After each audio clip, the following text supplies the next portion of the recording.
Repo നിരക്ക് മാറ്റമില്ലാതെ തുടരുമെന്ന് reserve Bank of India. Repo rate 5.5% തന്നെ തുടരും. അതുകൊണ്ട് തന്നെ ഈ വീടെടുക്കുമ്പോഴോ അല്ലെങ്കിൽ വീട് വാങ്ങുമ്പോഴോ അല്ലെങ്കിൽ വാഹനങ്ങൾ വാങ്ങുമ്പോഴോ ഒക്കെ വായ്പകൾ എടുത്താൽ നിങ്ങളുടെ പലിശ നിരക്കിൽ ഒരു മാറ്റം ഉണ്ടാവില്ല. അതേ പലിശ നിരക്കായിരിക്കും. ഇപ്പോൾ ഉള്ള പലിശ നിരക്ക് തന്നെയായിരിക്കും. റിപ്പോ നിരക്ക് മാറിയിരുന്നെങ്കിൽ ഒരുപക്ഷെ പലിശ നിരക്കിൽ മാറ്റം ഉണ്ടായേനെ. ഇന്ത്യൻ സമ്പദ് വ്യവസ്ഥ വളർച്ചാ പാതയിലെന്ന് Reserve Bank of India governor Sanjay Malhotra പറഞ്ഞു. ശ്രീനാഥ് ചന്ദ്രൻ മുംബൈയിൽ നിന്ന് വിവരങ്ങളുമായി ചേരുന്നു. പറയൂ ശ്രീനാഥ്.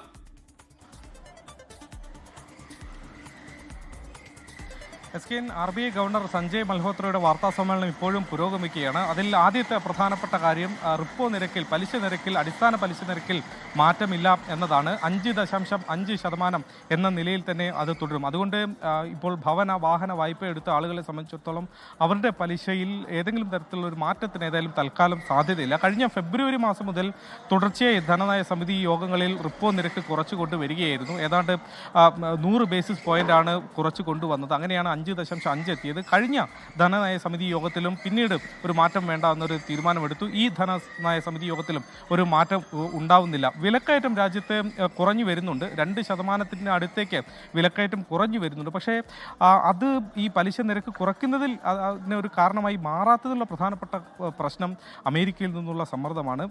അമേരിക്ക അവരുടെ വ്യാപാര കരാർ റദ്ദാക്കുകയും കൂടുതൽ ഇന്ത്യക്ക് മേൽ സമ്മർദ്ദം ഏൽപ്പിക്കുകയും ചെയ്തു. H1B വിസ നയം അമേരിക്ക പുതുതായി അവർ പരിഷ്കരിച്ചു. കൂടുതൽ ബാധ്യത ഇന്ത്യയിൽ നിന്നുള്ള ആളുകൾക്കടക്കം വരുന്നൊരു സാഹചര്യം ഉണ്ടായി.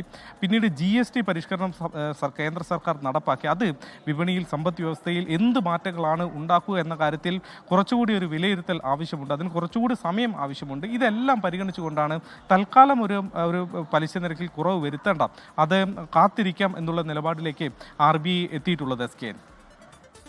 ലോകത്തെവിടെയായാലും ഏത് സമയത്തും 24 വാർത്തകളും ഓഗ്മെന്റഡ് റിയാലിറ്റി പാക്കേജുകളും എക്സ്പ്ലെയിനറുകളും വിശദമായി കാണാൻ ഞങ്ങളുടെ യൂട്യൂബ് ചാനൽ നിങ്ങൾക്ക് സബ്സ്ക്രൈബ് ചെയ്യാം.